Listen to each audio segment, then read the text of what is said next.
years, and currently holds the position of Tribal Relations Manager for the Montana Department of Public Health and Human Services. In this capacity, she divides the department's internal and external work with tribal governments, tribal health programs, urban Indian organizations, federal partners, and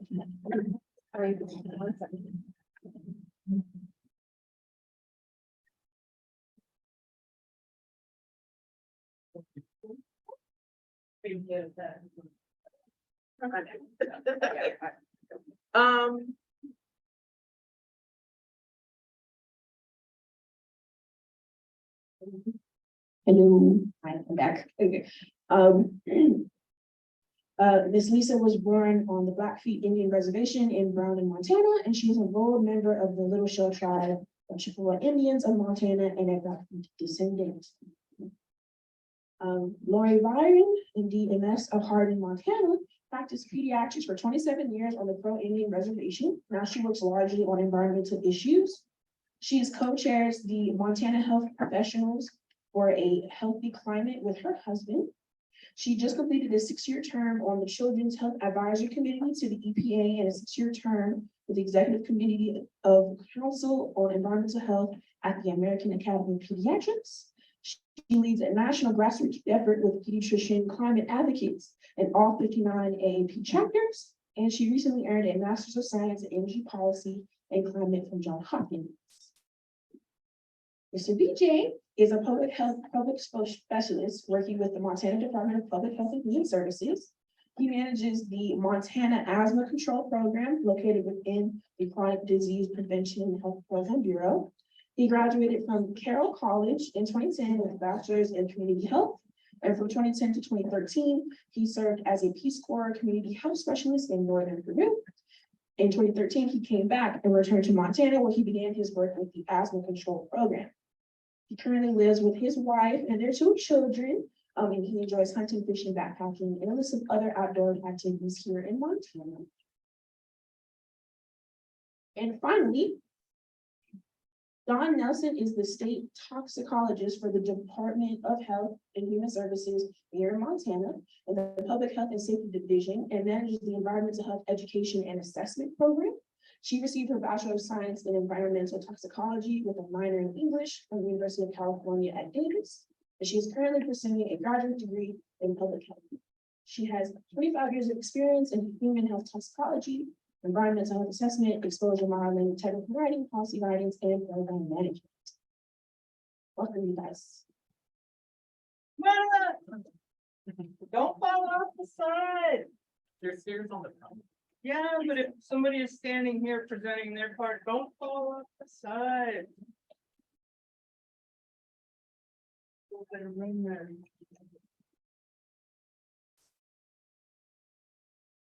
Who's first?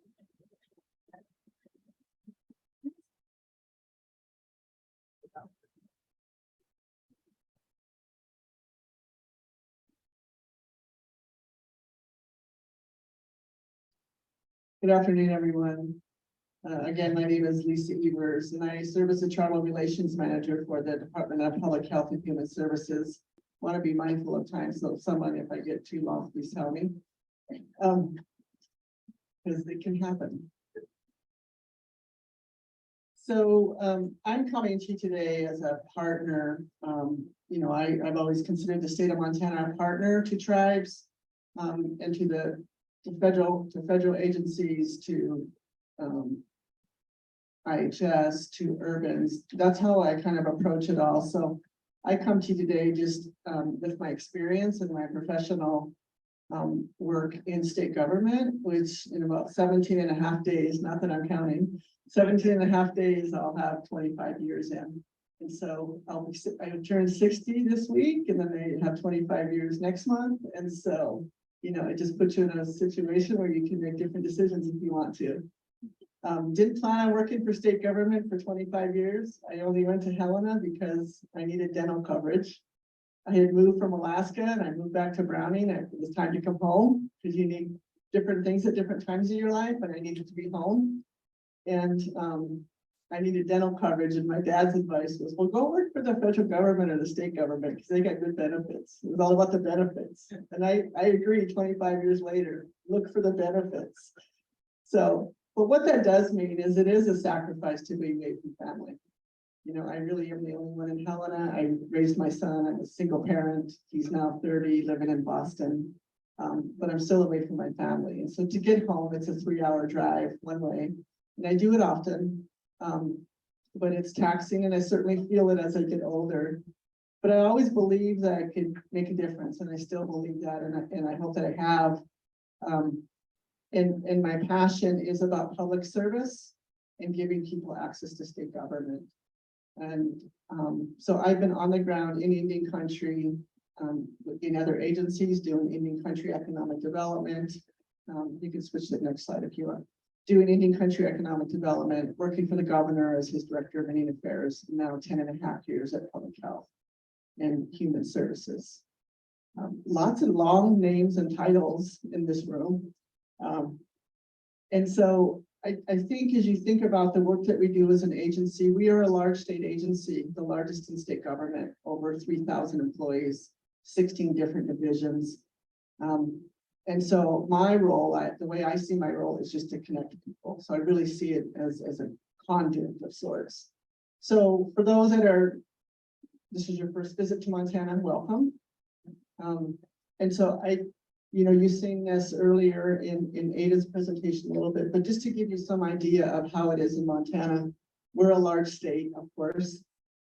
We have 7 reservations, and we have 8 tribal governments. So the little shell in the middle there, this is our 56 counties. That's the names that are there.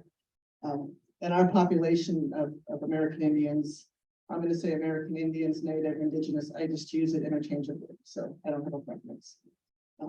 Is about 7%. But as usual, in everything that we do, we're way overrepresented in the correction system, and you just name it. In Montana, I think a good frame of reference for you to think about when we talk about the work that we can do to collaborate. In Montana, we have a 20-year health disparity. So our agency in 2013 published a report that says, based on death records, that American Indians in Montana died 20 years earlier than white people based on death records. And it really was a springboard for many of us to really figure out what can we do to change that. And so there's lots of things in place to work on that, but there's never enough time. There's not enough people. And it's hard work. It's hard working for another government. It just is. But I think someone has to be at that table when the tribe can't show up, or others can't show up. And I mean, when you talk about making a difference, it's about those who show up. It truly is. And but that's hard when you have distances like this, I just seen Councilman Martell from Fort Peck, and we have 2 individuals here from Fort Peck. It's a long drive. To come to Helena, it's 8 or 9 hours. And some of your council was in Helena this week to meet with the governor. It's a 9-hour drive back, and so, and when we talk about showing up in our state legislature, you get 3 minutes to talk. 9 hours, speak for 3 minutes, and then you drive back home. So people can wonder if it's worth it, but I will tell you from my internal work in our agency, it is worth it. So we can go to the next slide. I always figure these presentations will end up somewhere on some website somewhere. So I always like you to see the map and then know what the names of the tribes are, because when Shay said that words matter, they matter. People like their name spelled right. They like their tribe pronounced right.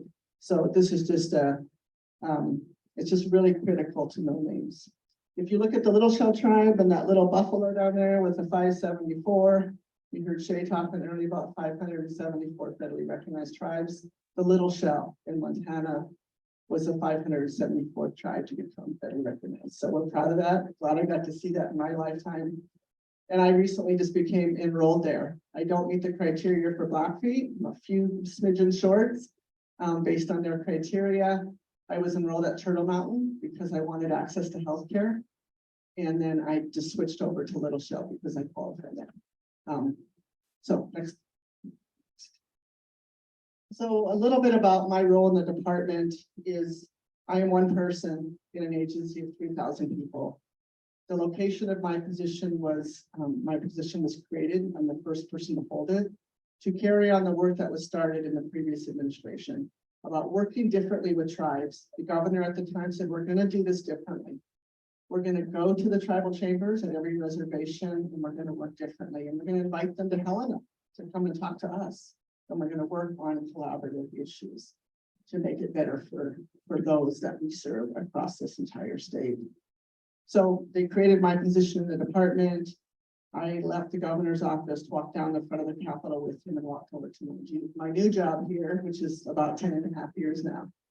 And so it's critical that this position was placed in the director's office because it's sometimes people pay attention to that, and it's a way to have access to the director, the leader of our agency, and to leadership in our agency, and to help with good policy development is how I look at it.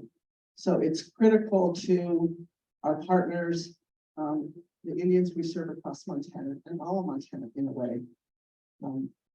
So I serve the entire agency. We're a super agency is what they call it, but we have public health and we have human services and we have a large Medicaid program. So I'm not going to focus too much on my work. You can see that there. I want to talk about, you can go to the next slide. I really didn't know what environmental health was, to be honest. But it was helpful to look at the topics in the handout that you guys gave us, because I just don't think of my work that way in sectors like that. And so I want to just talk a little bit about, what I have been a part of, and maybe just give people ideas of how you can work with your state, I guess is how I would look at it, right? So when I moved over to the Department of Commerce from the Department of Agriculture, they put me in the smallest cubicle in state government. And I was there for about a month and I said, I gotta get out on the road. My job is to work with tribes to do economic development. And I didn't know what economic development meant either. But in the end, all of it is just about building relationships. It just really is, and giving people access to state government. And so I'd never been to any other reservation, only my own, at Blackfeet. And so I had to learn, I had to find things out, and just start working with people and show up and get the tribal councils and the leadership, because that's the role of my job, is to have a government to government relationship that's respectful and genuine. That matters to me. So that's what I have spent my time doing in this position. And so as we think about some recent, I'm going to talk about more about disasters and emergency, those kinds of things that have happened in Montana recently, including COVID, including fires, including floods, those kinds of things, and really how my role has played a part in that. So if you look at the state system, this is again from my experience, we have a very, when you look at the emergency system that exists in Montana, I would say it's very military-like, just from my observation. Meaning, if a tribe declares an emergency or a disaster, there's a process for them to move to the state through the disaster and emergency services. It's very structured. It's what our staff, a state staff, expect from tribes, is you follow this process that's outlined in a book that's this long, this deep.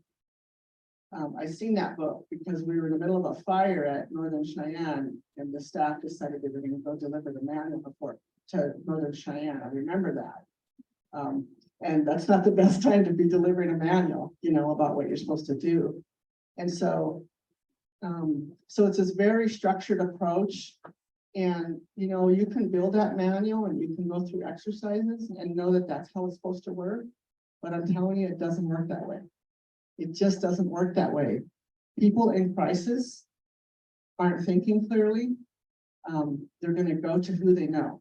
That's been my experience, right? I told you I travel in Montana. I give everybody my personal cell phone. That's just the way I do business. I'm fine with it. No one abuses it. They use it. And so I've gotten calls in the middle of the night from tribal leaders saying, our reservation's on fire. My house is burning up. My brother's house is burning up. What do I do? And not that I have all the answers, but I did answer the phone and I did listen. And I made the call to DES. Because, like I say, that's who people are gonna call, is those that they have a relationship with, those that they know. And so I say that to you because I think as federal agents, of the money that, you know, the large amount of money as you guys talked about today, in my experience in state government, in contracting, you know, we send money out to the state and we say, you know, you gotta serve those 7 reservations and those 8 tribes.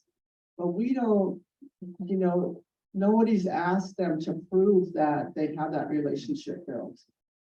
We just did an RFP and I said, you know, rather than this organization saying they're gonna work with this tribe and this tribe, why don't you have them bring a tribal resolution that says you've talked about this application, that you're gonna work together.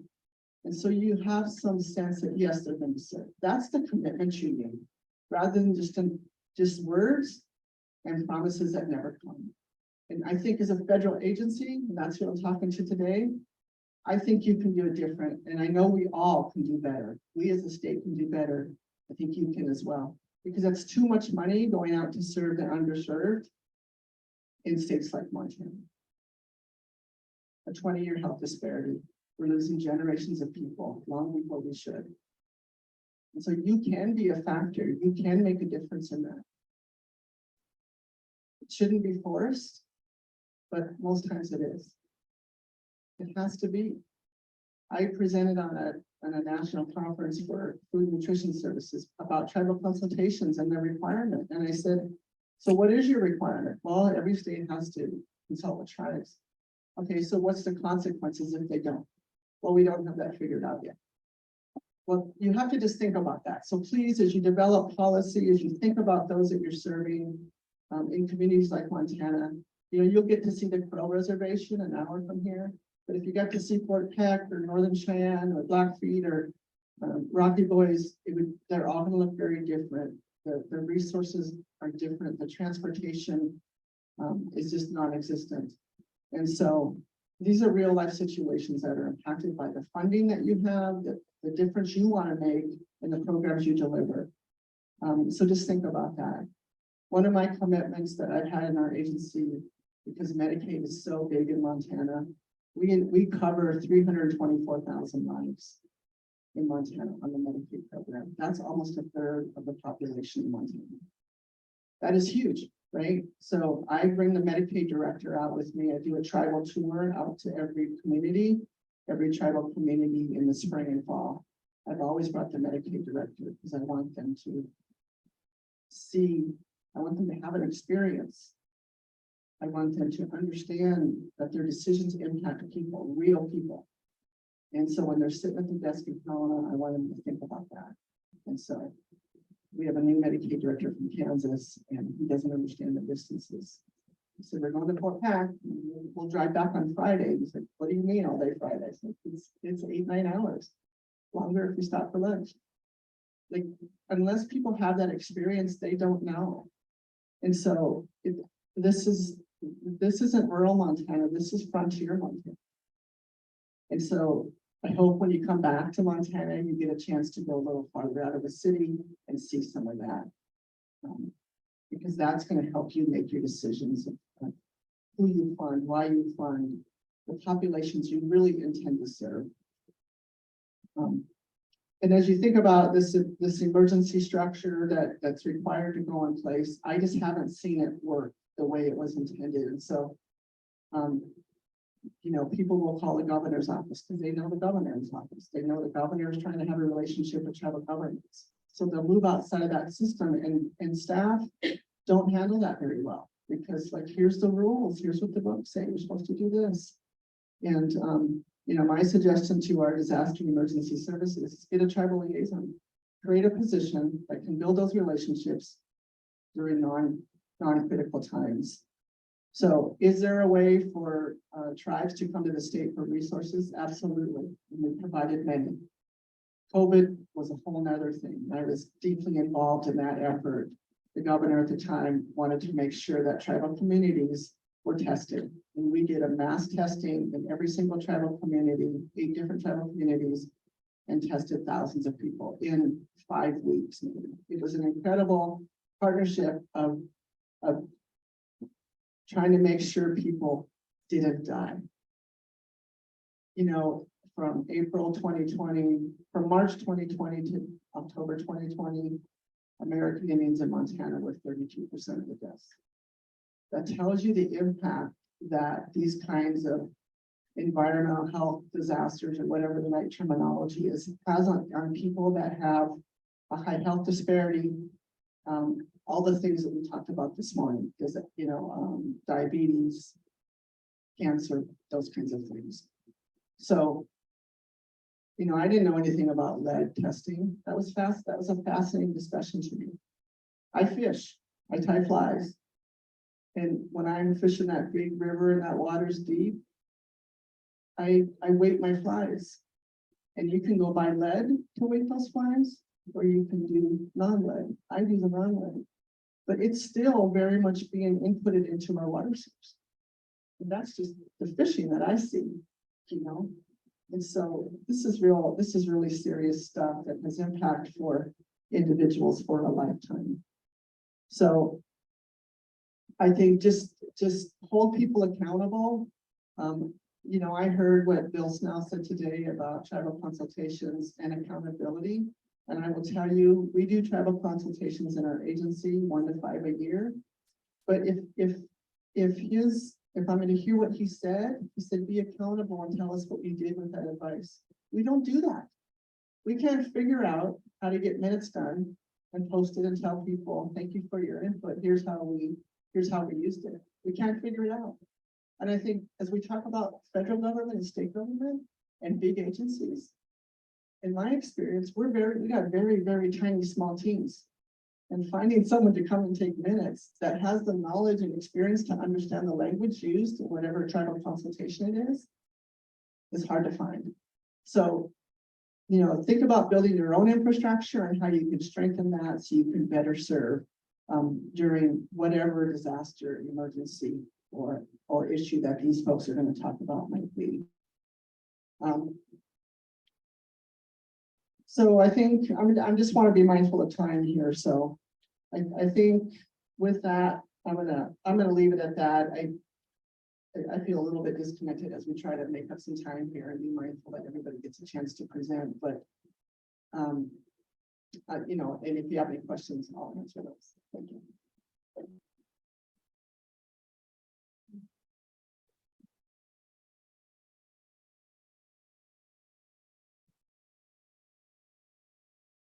Thanks. I'm a little bit of an outlier here, being the only one of the few non-native people. And I want to say I live on the Crow Res. I live on deeded but unsurrendered land, and I'm very thankful for the many, many decades of work there with people who entrusted me with their lives, with kids' lives. It was a flood in Crow Agency in 2011 that sort of led me to change course and eventually leave the Indian Health Service to work on climate change. And what happened was the aftermath of the flood, when it had kind of systematically destroyed everything that was good related to our hospital system, but also destroyed a lot related to the lives of my patients, and seeing people a year and 2 and 3 years later still not having a home, or having a home that was totally mold infested, or living in a FEMA trailer, knowing how that affects the social determinants of health and their family's health, that led me to really start thinking about climate change. So I went back and got a degree, and then we started a group called the Montana Health Professionals for a Healthy Climate. And what we want to educate, we want to advocate, and we want to motivate both healthcare providers, but also the public, because we feel like this that climate change and human health just needs a lot more attention, I should say. And so probably in the last 4 or 5 years, members of our group have given probably 200 talks and community conversations around the state, at medical meetings, at cities and nonprofits, and within our colleges. And so a plug, I would love to be able to line up people to speak to classes at tribal colleges. So if you have connections You can move on from there. That would be fabulous. You can move maybe 2 slides ahead. If it moves. Going from there. So one of the projects we did, there was a climate change and human health report done, put out 2 years ago. Mari Eggers, on the Pro Environmental Council, and my husband and I and 4 other people in Montana created this. It's 200 pages long, so it's a tome. There is a lot of community health resources in it, but a more fun version was the 4 7-minute videos that were created this year, which are really beautiful to use in community events. And one of them is specific to Native Americans. Move on, please. So one thing we do is, we realized how few monitors there are in Montana, especially in eastern Montana. There's only 21 official monitors in the state. Next slide. So we started working to increase the adoption of the air quality flag program, which is part of EPA. And we've had 55 sites in Montana that have adopted the flags. And this is the Fort Belknap Environmental Council in the middle. I think most of the schools on the CSKT, there's a few at Crow and St. Bray and Fort Belknap. We'd love to be able to put them in other schools too. And that was a fun project to just kind of draw attention to the fact that air pollution affects our health and affects our communities. You can move on.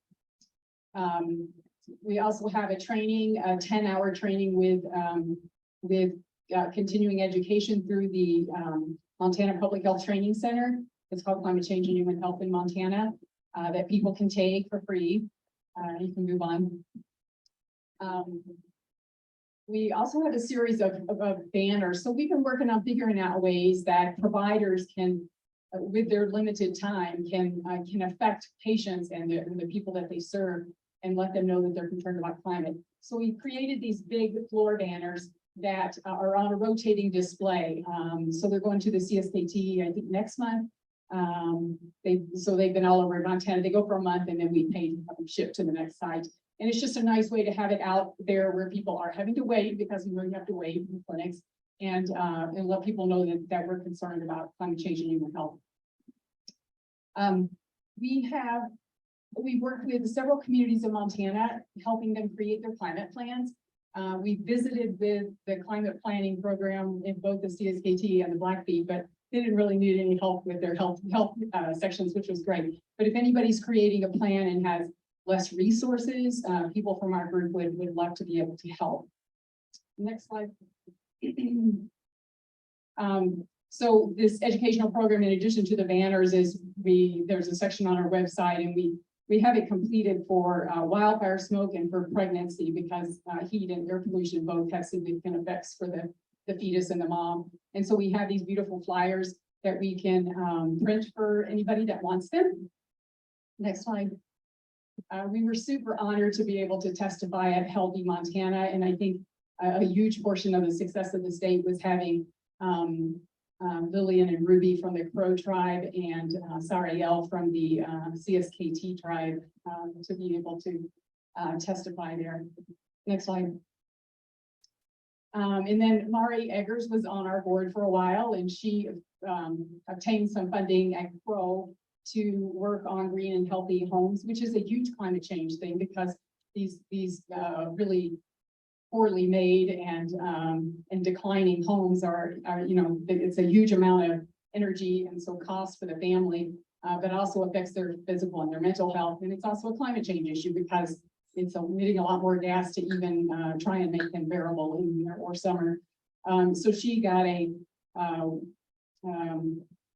initial training, and now they are progressing beyond that to try and get better housing, which is great. New slide. And as far as I know so far, we still don't have clean air and cooling centers in Montana. They're really needed. BJ is going to talk about this next, so it's good timing. We are putting on a conference. We have the first climate health conference in Montana this spring in Helena, and next spring it's going to be here in Billings. We'd love for people to attend. I know all the epidemiologists were registered last time from the Rocky Mountain Tribal Council. So if we can help with anything related to climate, we'd love to. We'd love to teach classes. We'd love to help with climate plans or any other ideas that you have. But we'd love to give you health data on something that you're doing that's related to climate, and we'd help you dig that up if you need some resources. So thank you very much.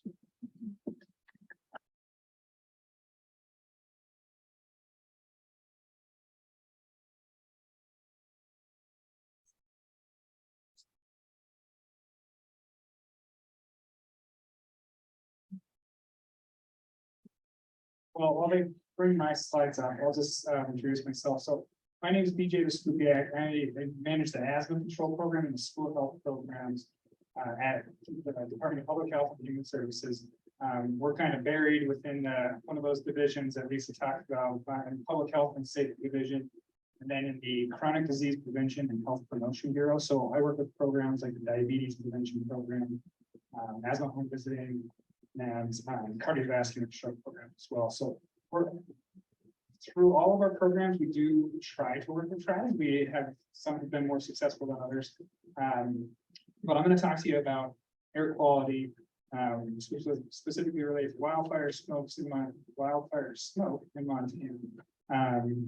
What resources we have available for the state in general, and then kind of give you some, hopefully some ideas on how you can adapt some of those resources or take those into your communities. So I won't, just because I know we are a little behind, I won't spend a lot of time on kind of why wildfire smoke is dangerous. I think we know. If you go next slide.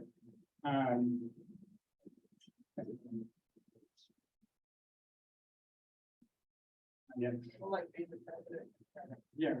It's gotta catch up. Well, so anyway, so I'm not going to go into a whole lot of depth on this anyways, but obviously, of course, fire is the most immediate danger, especially to those living in that wilderness urban interface, whose homes and lives would be threatened by wildfire. So of course, that's the most immediate, but the less obvious threat is the wildfire smoke as well. It's produced by these fires. So that's especially true for sensitive populations. And I would hope that most folks here know who those sensitive populations are, but that includes children, pregnant women, older adults, individuals with asthma and other respiratory diseases, and then individuals with any type of cardiovascular disease as well.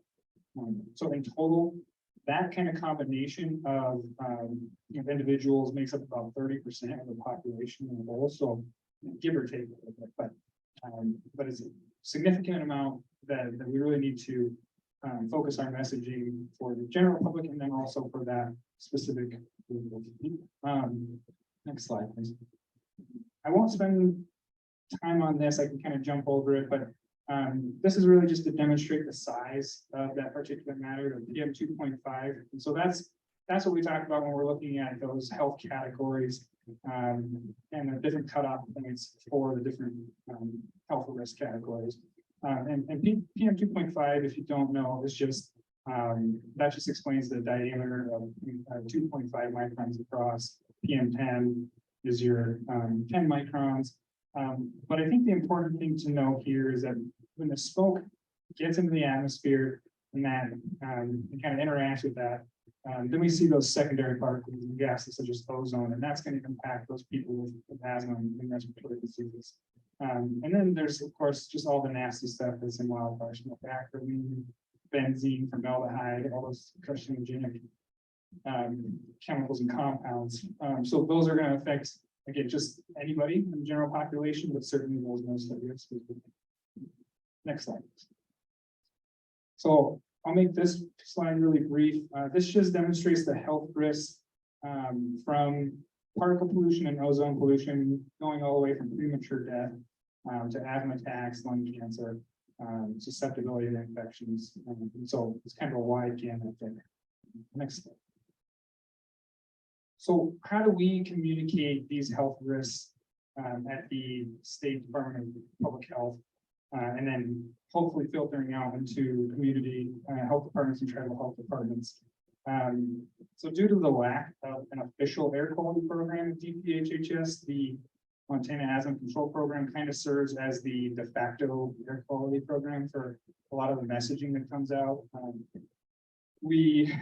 I think mainly that's I don't know how that kind of developed, but I think we were just asked because we were maybe the stakeholders with the most interest in this. So we do a lot of the messaging, whether it's joint press releases, social media, and we try to filter that out to again to the local level.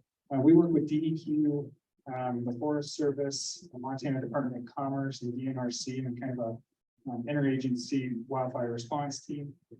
And that's more, and I should say, in terms of wildfire smoke, this is more kind of a preparation. We meet in the spring every year, and we do some follow-up meetings as well in the fall and in winter. But the idea is just that we're all on the same page and that our messaging is consistent for the most part, and that we're kind of linking to all of our different resources. So if someone visits DEQ, they can still get that health information by hopping over to PHHS's website. So we do produce some wildfire smoke information and resources. Again, we're a little bit limited compared to maybe some other states that have large air quality programs, or even a large city air quality programs, but we do have some resources for the general public, as well as for employers on how to kind of protect the health of their employees as well, just simple steps they can take. And then the last one, and I'll show this in a bigger format, is kind of that multicolored chart, and that's our outdoor air quality and activity guidelines. So you may have seen this. I hope you've seen it. It's been around for a few years. That was developed in conjunction with DEQ. There's two versions. One of those is for the general public, and one's for schools and childcare. But really, the health cutoff points are about the same. So I'll talk about that in just a minute. The last thing I wanted to point out on this slide is the EPA Wildfire Smoke Preparedness and Community Buildings Grant. We just found out that we were successful last week in applying for that. It's a 3-year grant, and it's pretty self-explanatory by the name there, I guess. But the idea is that we're going to work with some target communities throughout the state over the next 3 years to kind of create those clean air shelters, so publicly accessible buildings where people can go to kind of get that relief from poor air quality and in times of those poor air quality events. And there's a lot to that. There's a lot of little moving pieces to try to make buildings, kind of a clean air recognized building. We're still developing that type of program, but our hope is that we'll have those target communities, but what we build in those target communities can then be replicated in communities all across the state. And they can still kind of use that recognition program and take the steps necessary to create clean indoor air environments. Next page. So this is that outdoor activity guidelines, and this, like I said, was developed by DPHHS and DEQ. The health categories correspond to the air quality index. So you'll see that number on a day like today here in Billings. I don't know what it is. It's probably up around 70 or more. So it's pretty bad. But so that would put us kind of in that maybe higher end of the moderate category. And then we just have different recommendations for duration of activity and how you might curtail that activity based on the 2.5 level. On the back of this, as well as there are some guidelines on how to use visibility to determine air quality where you don't have a monitor in that community. I wish there was a monitor in every community, but it's kind of a process to get there. So then we do have some health recommendations in the back of that as well. Next slide. So if you don't know, again, here's another tool I would hope everyone in Montana knows. It's the Today's Air website from DEQ. You can just a quick Google search for Today's Air DEQ or Today's Air Montana. Will take you to this. The actual URL got a little more complicated a year ago. It used to be today'sair.mt.gov, and we had to switch, but for some reason. But anyway, this has different all the different monitors that DEQ maintains throughout the state. They do add some monitors in the case of wildfires in an area where there may not be a monitor. So they have that ability to do some temporary ones. But here you can just click on a dot and then you can see what the air quality is for the last hour, or you can look at the air quality health effect trends over time. So the next page. Another resource is the DNRC's website, where they have Montana DNRC, where they have this map that can track kind of the smoke that's coming into the state. So if you're interested to see how smoke might be moving in, and you want to plan in your community how to respond, that's another good resource there. Next slide, please. I won't spend a lot of time on this. I'll just say that there are a lot of air quality apps out there. They typically will just give you the air quality reading for your area if they have a monitor that they can tap into. And they can also provide personalized health recommendations based on what inputs you give that app. My only caution here is that sometimes these apps use forecast data, so they're not actually using real time or kind of actual monitor data when it comes to that PM 2.5. So it can be a little misleading. So you just want to make sure you know where they're getting that PM 2.5. Next slide, please.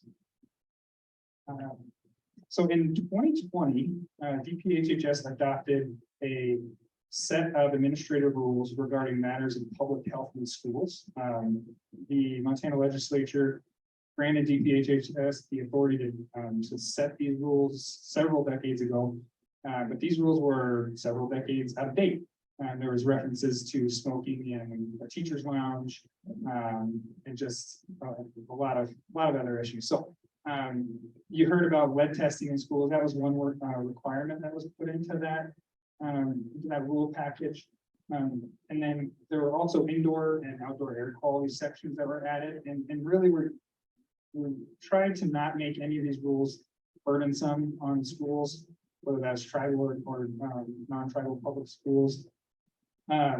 So we tried to put some kind of, you call them regulations, but we try to steer clear of that, where we wanted to give kind of best practices for schools. So trying to follow some rules, but also manage those rules in a way that work best for their school district. So schools in the outdoor air quality section, schools are required to reference these outdoor air quality guidelines, or the most recent version.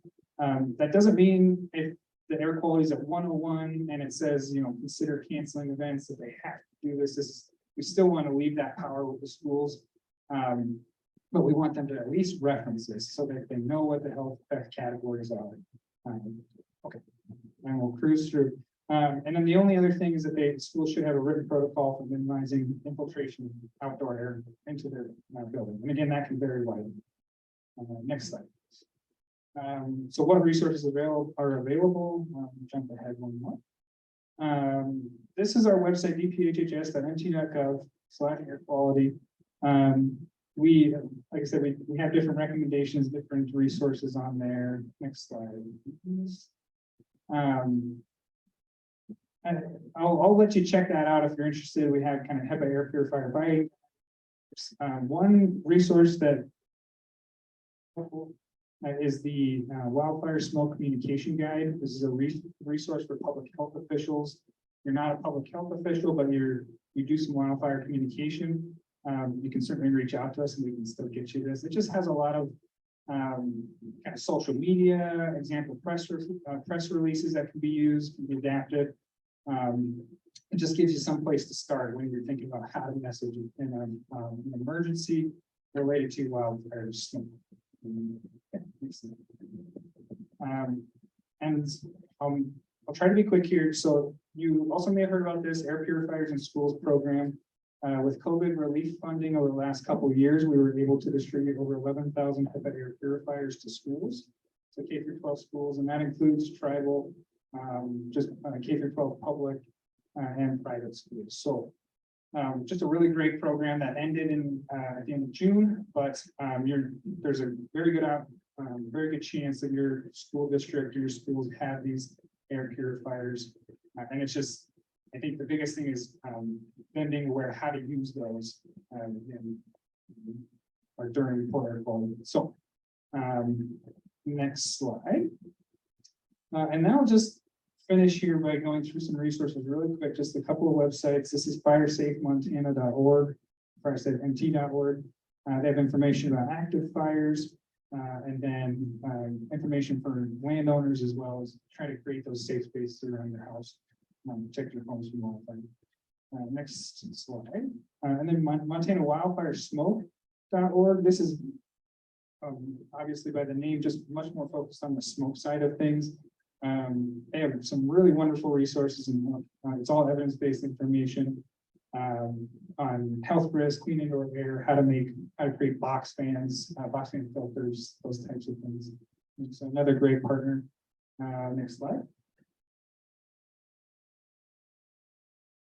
There it is. Okay. And then mtfireinfo.org. This was created just this last year. And it's supposed to serve as a landing site or kind of a hub that directs you to, this is hosted by DNRC, so to hook and to connect you to Department of Commerce and their tourism resources about know before you go, smoke preparedness. And then I think there's a link to DPHHS in there as well. So another good one to jot down. The next slide, please. This is the Department of Commerce, Commerce's site, visit mt.com. Again, there's information on fire restrictions, air quality, route closures, those types of things. And this is kind of another hub that links out. And last one. And then ready.gov /wildfire is another great resource. And then, of course, Lori already mentioned health professionals for a healthy climate. They have some wonderful resources as well. And CDC and EPA, I didn't mention their sites. So there's so many resources out there. You don't have to recreate the wheel. I think a lot of this information can just be adapted to fit your community.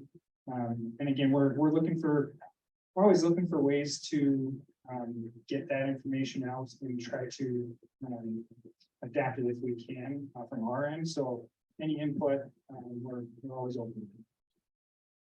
That's all I have.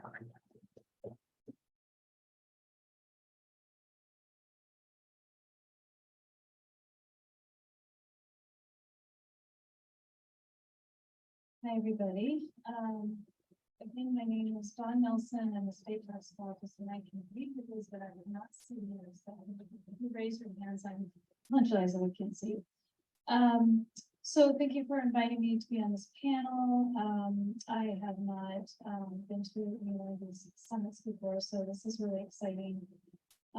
So I am a state toxicologist. I work with GPHHS and I manage the environmental health education assessment section. And today I'm here one of the things I was going to do is provide an overview of GPHHS, but Lisa did such an amazing job that I don't do that anymore. Not there yet, but so, and then really for me, I'm relatively new to public health. I've been an environmental health professional for many years, but I started the department in May 2020. So really the first year and a half of my work at the department was very tied up in COVID. So a lot of our work has really taken off in the past year, I would say. So go ahead and change this. So I also want to say the other thing that I'm here for learning, but also just really to help figure out how our team can best reach out and work with tribal communities on environmental issues that are affecting them. So here's this super truncated organizational chart. As Lisa said, the department is huge, but I really just threw in some things to just show you kind of where my group is located. So I'm in the public health and safety division, just like BJ is. And you can see under there, we have several bureaus, and I'm in the epidemiology and scientific support bureau. Next slide, please. So in my team, we're called the Montana Environmental Health Education Assessment Section. We have a team of 4 of us. I am the section supervisor and the toxicologist. I have an environmental health risk assessor. Her name is Ying Yu, and our environmental health epidemiologist who spearheads our lead poisoning prevention program that I'll talk about more later. Her name is Abby Phillip, and then I have a program specialist, Emma Whitehead. We are primarily a remote working team. We have 2 of us in Helena, 1 in Butte, and then 1 in Billings, and I'm the Billings person.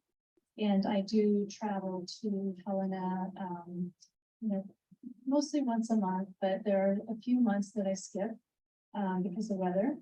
We have 5 main strategies for addressing environmental health issues that I'll go over in more detail. We're funded by 2 cooperative agreement grants, one from CDC's Childhood Lead Poisoning Prevention Program.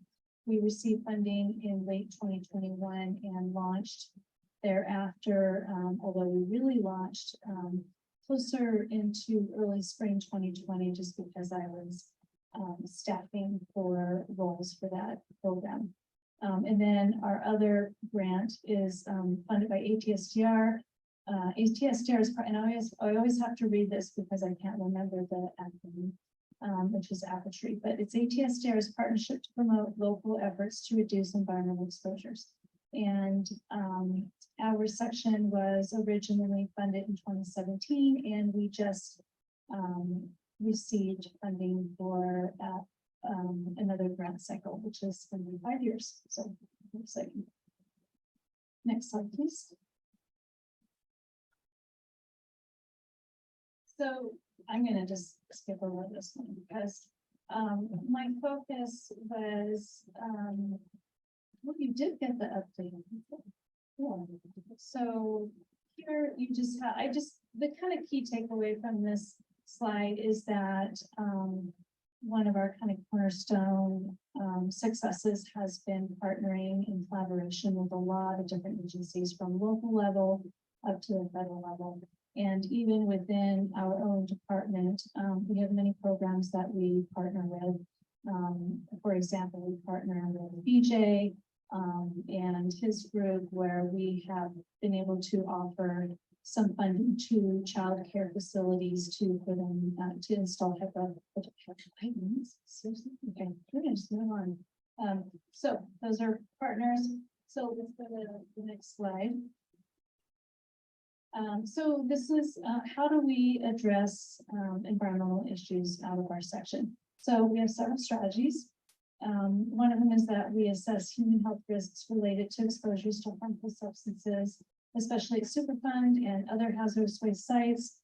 As part of this strategy, we evaluate environmental site conditions for child care providers. It's to ensure that they have safe environments for their children and their staff. And that is called our True Safe Places program. And as mentioned earlier, of course, we do a lot of engagement with stakeholders and partners. And we do this through public outreach events and by participating in conferences and community meetings. Our team really does enjoy getting out in the community, and I really look forward to having some more relationships and connections with the tribal community.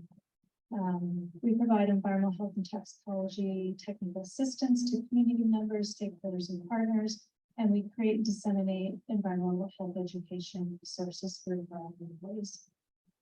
And lastly, we're expanding and strengthening our lead poisoning prevention capacity at local and state levels. We got funded. We're really excited about this. It's been a lot of work. It's very complicated. But we, just as Dr. Joseph had mentioned earlier, he had gone through that whole program, CDC. We're doing that at the state level. And then in addition to that, we've got some extra funds that we're going to be funneling to local jurisdictions, both county and tribal. And it's called the Local Partnership Project. We've had applications out. We had a deadline last week. We're extending it a few days in the hopes that a couple of tribes will apply for it. Right now, we just have counties doing that. And we are reaching out on a regular basis with tribes. Next slide, please. So just examples of our tribal engagement and partnership that we have had in the past, I would say probably year and a half.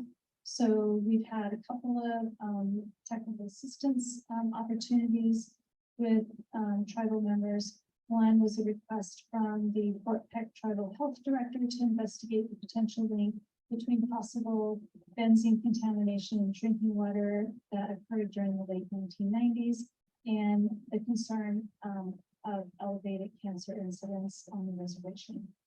Our team worked with the Montana Tumor Registry to kind of look at the statistics around cancer prevalence there. We worked with DQ and the United States Geological Society. We also received an inquiry from a tribal community member about the potential link between contamination in drinking water from a nearby, and I think it was well water, so private wells, by a golf course and agricultural fields in cases of childhood brain tumor. Apparently there have been 2 or 3 brain tumor cases in that area. Again, we worked with the Montana Tumor Registry, and we worked with the pesticide program of the Confederated Salish and tribes. And then another really significant activity that we did in May, a couple of my staff went with the Office of American Indian Health and collaborated with them in the week-long listening session that occurred at the Fort Peck Reservation. The purpose of the sessions was to listen to the tribes to gather feedback on the 2023 state health assessment. My staff participated as station facilitators to listen for feedback. I unfortunately was not able to make that. I was traveling at the time, but my risk assessor and my program specialist were both able to go up and spend the whole week doing that. And they also not only, even though the focus was on this health assessment, a couple of community members expressed concerns about the increasing, what they perceived as an increasing incidence of cancer on the reservation, and whether that could possibly be linked to environmental pollution. So totally on our radar now, and we hear all of that, and we are incorporating it into our work. And then since our environmental health epidemiologist started about a year and a half ago, she has provided technical assistance and guidance to public health staff at actually, I think all the tribes she's been able to touch base with. And we have a rule around reporting certain blood levels. And so since that is a rule and requirement, there's often guidance and technical assistance that's needed to help jurisdictions do the right thing and also follow up and understand how to do case investigations. So she's been able to touch base with quite a few of the tribes. Recently, we worked on building partnerships with Blackfeet and the Rocky Mountain Tribal Epidemiological Center.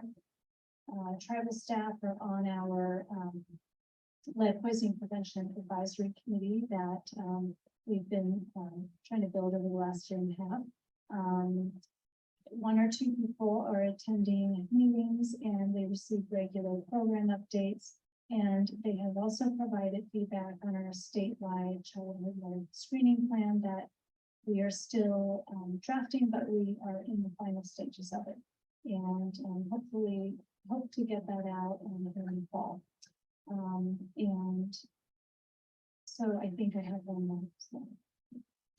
So these are the different platforms for public information. I just want to point out. We are on Facebook, Twitter, Instagram. This is all of DPHHS. So we kind of have this focus of public health in the 406, and the website's down there. I completely failed to put my own website on here, but I do have informational cards back where I'm sitting, and they're out, and I have my business card. If you want to grab those, I also have fact sheets about our different programs within our section that we're doing. And that's it. I'll be here the rest of the time. If you have any questions, and here are our email address, please feel free to connect with one of us. Thank you.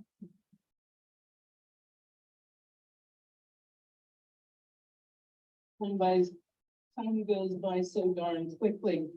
We can kill the projector, and if y'all want to just come around, we're just going to interact with the panel now. Questions, comments from you all. I've got to say that from all of this, Montana really seems to be an exemplary state. right? In terms of how they're working with and for the tribes and doing outreach and partnership. So perhaps, we can take all of that back to, the feds in the room, and indicate that you want to know how to do it. Talk to them, right? So, Lisa, I have a comment, that you made about, right, you go out to the tribes, as well as the tribes within, but that recognition of the distance of travel. And what would you say would be an opportunity for us in the room to strengthen that message that it is important for whether it's state or federal government to go to where the sovereign nations are? I find it just critical to showing up, to meeting them where they are. And you know, I learned from DEQ the other day, or a couple nights ago, that they're going out to go out to tribal chambers to meet with tribes, which was good. The deputy director used to work for our department, so I worked with him before. And that, I mean, that's how we plant seeds in people, is they start to understand the importance of getting direct feedback in their chambers. And so, it is so important to tribes that you don't do a tribal consultation and check the box. You just can't check the box. That is not helpful. It is insulting for them. And so you really got to make an active effort to do it in whatever way you're going to do it. We're just an example, right? I'm probably the only state agency, and I'm dedicated to this position in doing this, along with a lot of other work that I have in my agency. But I'm committed to it. I've taken the director out, the Medicaid director, many of our staff. We go visit with every council, every tribal health department, every IHS service unit in Montana, the IHS area director office here in Billings, and all of the 5 urban Indian health. That's 28 meetings that we have every spring and fall. It is critical. They know we're coming, you know, about now they're gonna say, when are you coming in the fall? You know, people know that, they look forward to it. And if nothing else, it just gives us an opportunity to bring them information and for them to have access to us. That's important. Thank you. That's one of the things I struggle with, is trying to paint the story of what it looks like in our communities for those who sit either in Washington, DC, or in Atlanta, Georgia, where CDC has a headquarters. So very important. Thank you for that, Lisa. Dr. Brian, may I call you Lauren? Question for you. In your PowerPoint, you have the 200-page report, and I think I'm going to download it, right? Because I'm one of those read geeky things, but you also had videos, right? So you have one in particular for Native communities. Are those on YouTube? They are, they're at C2H. They're at c2h2.org, or they're at our website, also the Montana HPHC. They're free to download, and there's also community discussion guides to lead a community discussion about them. Thank you very much. And BJ, holy crap, you were talking about all of our air quality, right? And in our homes and in our schools and HEPA filters. I was like, when I first started this rodeo, keep my rodeo hat on nowadays, right? I was like, HEPA, that's like growing pot and making ropes, right? But then I realized what HEPA filters really were. And then I realized my vacuum in my house, my little Hoover, got a HEPA vacuum, HEPA filter. I had never changed the thing. It's 4 years old. Something to be said about reading instructions, right? But there's different kinds of HEPA filters, and how those little micron particles, and you have to have not only your reading glasses, which you can only see here, but you have to have a microscope to see those microns. And those are important in schools. They're important in our environmental work, in our clinics and in our homes. So thank you for bringing that out. You did talk about one thing though, about if you are a public health official, you can blah, blah, blah. What is the definition of a public health official? I know, right? Because public health authorities, right? Tribes are public health authorities. But if you are the director of your environmental program or your whatever program, are you a public health official? Tribes are sovereign nations. Might have a letter that's signed by whomever that says Shay is our environmental health official. Is that sufficient for your program? What is a public health official? It's it's a loaded question. It's a great question. I guess I don't look at public health official in terms of one kind of one position. I know there are in each county health department and I think in tribal health departments as well, you have your lead local health official. But really, when I think of public health official, it is these environmental public servants in my mind, whether that's environmental health, chronic disease, communicable disease, and what we try to do at DPHHS, and there's always room for improvement, but I think what we try to do is coordinate our work across all these different programs and different bureaus, and because I think there's so much crossover that I think people in communicable disease certainly are public health officials, right? And those in chronic and those also in environmental. So I think there's just so much crossover that if someone has a stake in just in the health of their community, then I think they should consider themselves a public health official if they're in those departments. I just want to add a quick, this is important because this came up during COVID. We had a doctor in Browning ordering tests, and we didn't have some kind of official document in our records to show that this doctor was appointed as a public health official for Blackfeet. So they didn't get the test results. So they're doing all this testing for COVID, but until we demanded that and asked for it, and we wouldn't share the results. I mean, it makes no sense to me, but I think it's an important question to understand that it is more official than I think it should be, and there's probably reasons for it. But so there is an experience that we had this last couple of years around that. Thank you, and that's exactly why I bring it up.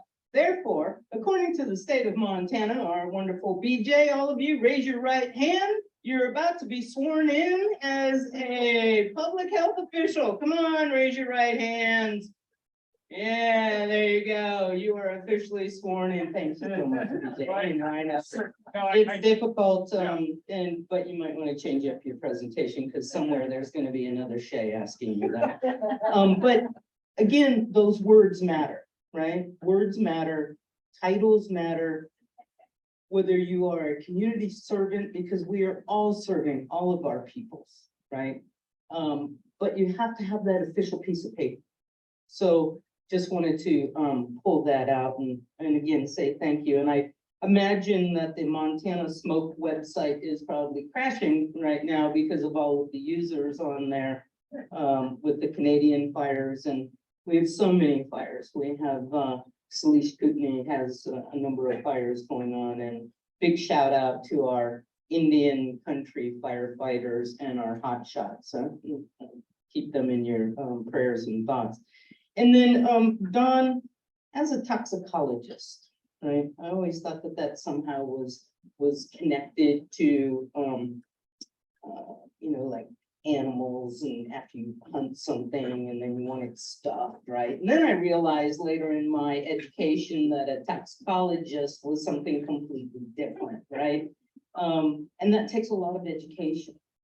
So thank you for going through all of that. And for you, whether you were traveling and encouraging your staff to go to these meetings, that is dedication. It's not just that self-ego of if I can't go, we won't be there, right? So recognizing that to you. Toxology is always so important also in terms of our deaths and our death certificates and how those link over. And then they trickle over to Bureau of Indian Affairs and to our IM accounts and a variety of, it just goes on, right? We're very complex people, but in your partnerships in ATSDR and CDC, we're kind of like sisters, twin sisters, same agency, but different hats and another hat. Should probably wear a hard hat, actually, because stuff just falls on you. You probably need a hard hat. All of you probably need a hard hat. What would you say to, like our elder here, from Blackfeet, who, and thank you so much, for traveling here, and is a language, teacher, which is extremely important and part of our social determinants of health and cultural protective factors. But what would you say in a simplified way of how our audience here can utilize that toxicology information in their day-to-day work? Because it seems to me to be really big. It's big pie in the sky kind of stuff. It's like, wow, I'm not going to get to that. I don't even know what that means, right? They can always call you, right? And you put your staff. So what would you say? So one of our strategies to helping the public with environmental health issues is to create and disseminate really messaging, fact sheets, informational brochures, and we really distill down from this high level toxicology thinking down to really what the rest of us can really understand at a very practical level. So we love to make fact sheets, and I have some back there at my table. You're welcome to come pick some up. I don't know that I mentioned this because I was speeding through, but one of the events that we have through our Apple Tree grant is called Soil Shop, and I'm not even going to spell out what the actual what it spells out to be, but it's essentially an event that we set up. Tables, we go to either farmers markets, we've been to nurseries, and we're always looking for venues for setting this up. So what it is we have these wonderful machines called XR analyzers, and we can kind of shoot at, not shoot, but we kind of point at soil samples that residents can bring in Ziploc baggies. And we can determine whether the lead is present or not, and we can get a sense of whether it's low levels or high levels. And we have not only fact sheets, but we also have a brochure on how residents actually do their sampling in very plain language, really easy to follow. We have QR codes on our fact sheets and brochures to take you to our website that might have more information. We have information about some of the reoccurring or most important chemicals that we run into, like lead. We have information on our website about emerging contaminants such as PFAS. And so, communication is part of our strategy, and we partner with ATSDR to bring sort of plain language information that can be very scientific. Thank you kindly. So really, there might be an opportunity for a community toxicologist, right? Like watching our bees, collecting our butterflies that have died, and looking at and teaching our youth a little more about this big word and what it means. What kind of questions do you all might have for any of our panelists now that you have been sworn in as public health officials? Public health officials always have to talk, I'll come right to you. Yeah, I have a question for BJ because I'm the air quality program manager at the tribe. And we get a lot of information, from EPA. And I was wondering why one of your resources wasn't especially interacting with wildfires, the fire and smoke map, which also is incorporated, the purple air sensors for some big data gaps in the state of Montana. So, anyways, that's what occurred to me. And then, yeah, overall air now, you know, their sensors are, I mean, they have regulatory data and, yeah, the air quality index. Yeah, so I had intended to mention purple air. I think as I was rushing through as well, I might have skipped that.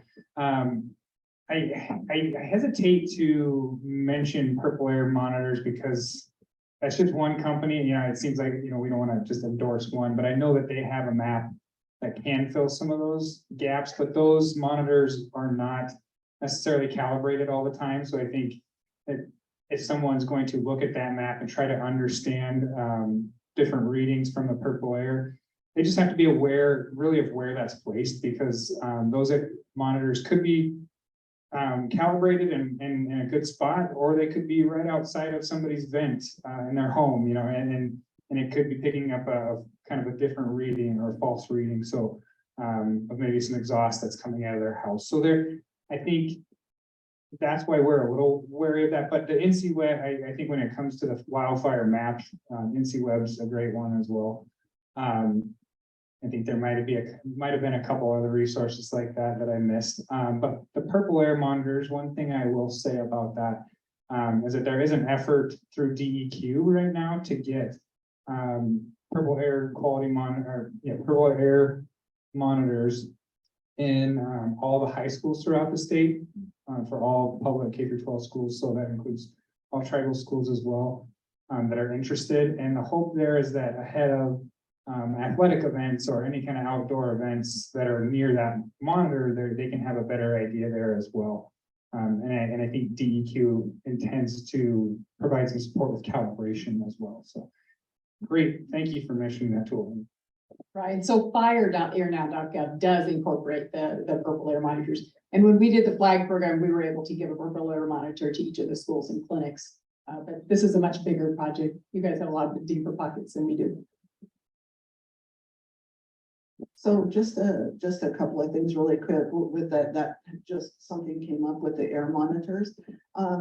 So a lot of people on the reservation also have wood stoves. And I know that air quality outside during wildfires, but what about those with the wood stoves on the inside? Has there been any studies or anything to that? And then my other thing really quick is when you go to meet with leadership in each tribe, invite the head of environmental or whoever, because the reason being is that we switch over every 2 to 4 years, and anything that you have done with that leadership, it's gone. They're not coming back.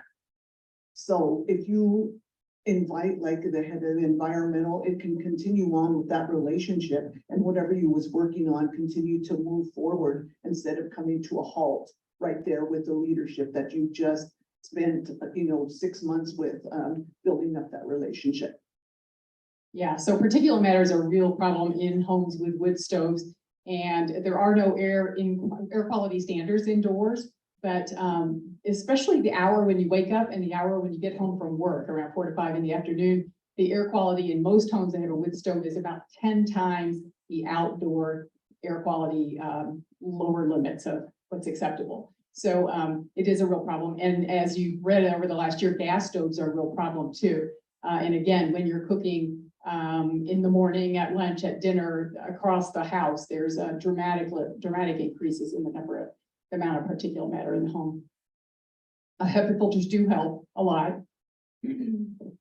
So what do we do about that, given the fact that our tribal population really heats and cooks indoors?